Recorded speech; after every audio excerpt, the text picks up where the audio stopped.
jama'a assalamu alaikum, barka da warhaka, da fatan kuna lafiya. Ina son na ƙara yi maku bayani ɗaya bayan ɗaya da amfanin product ɗinmu.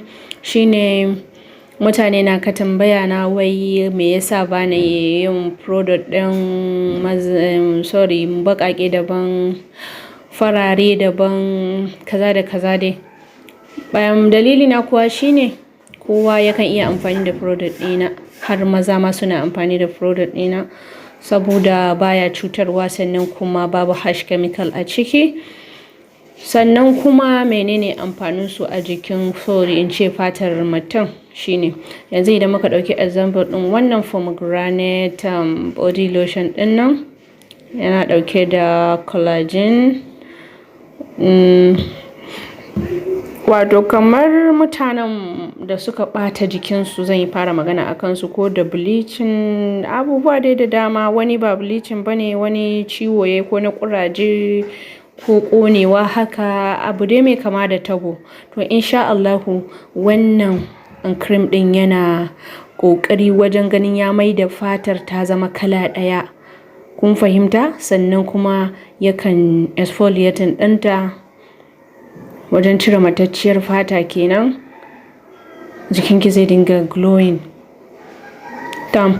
Sannan kuma ana shafa shi safe da daddare. Ana shafawa safe da daddare.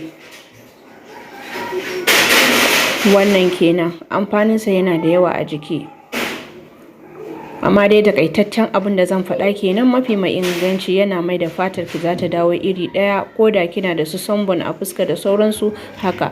So haka idan aka ɗauko wannan face cream ɗin nan, shi ma ko fuskan kina da ƙuraje, kin ɓata fuskan ki, kun gani gashi nan hoton mace da namiji ne, kowa yana iya ya shafa. Sannan kayan fruit da su muke amfani wajen producing ɗin kayan mu, ta hanyar da za ka samar wa jikinka lafiya. Domin yadda za ki shafa mai ɗin ko ka shafa mai ɗin ya ƙara maka lafiya, haka cikin jikin mutum yake samun lafiya. Duba da in mutum yana shafa na bleaching, haka jikinsa zai lalace har cikin gaggar jikinsa, wanda za mu zo mu yi topic akan ta yaya kansa yanzu ta yawa a jikin al'umma, dalilan da suke janyo kansa, wanda ya kamata mutane su kiyaye wa'innan hanyoyin daga abinci da abubuwan da kuma muke amfani da su na rayuwa insha Allahu.